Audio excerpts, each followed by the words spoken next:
This channel does not promote any violent, harmful, or illegal activities. All content provided by this channel is meant for an educational purpose only. রামনবমীর মিছিল ঘিরে আগুন জ্বলল মুর্শিদাবাদের রঘিনাথগঞ্জে। আজ সকাল থেকেই থমথমে গোটা এলাকা, অশান্তিতে পুলিশের ধরপাকড়, গ্রেফতার অন্তত 30। থমথমে এলাকায় কেন্দ্রীয় বাহিনীর টহলদারি, মোতায়েন রয়েছে পুলিশ, র্যাফও। থমথমে এলাকায় বন্ধ দোকানপাট। ঘটনায় ডিজির কাছে রিপোর্ট তলব করেছে নির্বাচন কমিশন। দুটো ছবি আপনাদের সামনে আমরা তুলে ধরছি। গতকাল অগ্নিগর্ভ রঘুনাথগঞ্জ, সেই সময়কার ছবি আপনাদের সামনে তুলে ধরছি, এবং তার পাশে দেখুন আজও থমথমে রঘুনাথগঞ্জ।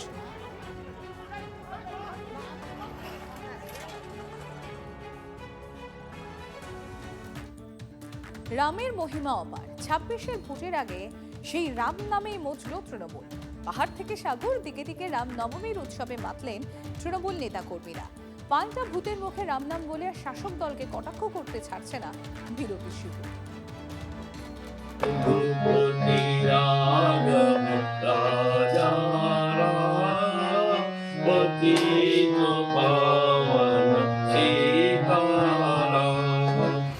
বাড়িতে রাম পুজো করলেন শিলিগুড়ির তৃণমূল প্রার্থী গৌতম দেব। তারপর জয় শ্রীরাম স্লোগান তুলেই শহর পরিক্রমায়, হলুদ পাগড়ি পরে, হাতে গেরুয়া পতাকা নিয়ে। সবাইকে নিয়ে একসাথে চলার পথ খুলেছি, সেই পথে হাঁটছি। শিলিগুড়ি অভিভাবক যেদিকে হাঁটবে, শিলিগুড়ি সেই দিকেই হাঁটবে। রামনবমীতে রাম নামেই মজলেন গৌতম বাবু। খোঁচা দিতে দেরি করেননি শুভেন্দু অধিকারীও। প্র্যাকটিস করছি, 4 তারিখ দুপুরের পর তো বলতে হবে, ভগবান রামের চরণে আশ্রয় নিতে হবে। ভালো জাগরণ ঘটেছে। উনি একটু উনার নেত্রীকে বোঝান না, পিতৃপক্ষে কাঁচি নিয়ে কেন বেরোন। জয় শ্রীরাম লেখা উত্তরীয় পরে রামনবমীর মিছিলে বীরভূমের স্ট্রং ম্যানও। বোলপুরের রেল ময়দান থেকে মসজিদ মোড় পর্যন্ত প্রায় 1 কিলোমিটার হাঁটলেন। ছিলেন বোলপুরের তৃণমূল প্রার্থীও। একটা কথাই বলে দিয়েছি, 230 থেকে 235। যারা এতদিন ধরে রামনবমীকে বন্ধ করার জন্য বিভিন্ন চক্রান্ত চালাতো, ভূতের মুখে রাম নাম শুরু হয়ে গেছে।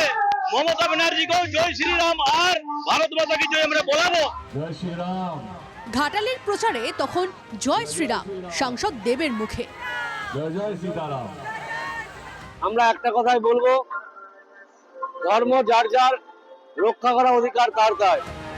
ভোট বড় বালাই, আর ভোটের বৈতরণী পার হতেই শাসক নেতা প্রার্থীদের মুখে জয় শ্রীরাম। গত বছরও এই ছবিটা দেখেছিলেন কি? Bureau report, TV9 Bangla. চৈত্রে আবহাওয়ার খামখেয়ালিপনা, কখনো রোদ, কখনো আবার ঝমঝমিয়ে বৃষ্টি। রোদ জল মাথায় নিয়ে নিজের বিধানসভা কেন্দ্রে চষে বেড়াচ্ছেন প্রার্থীরা।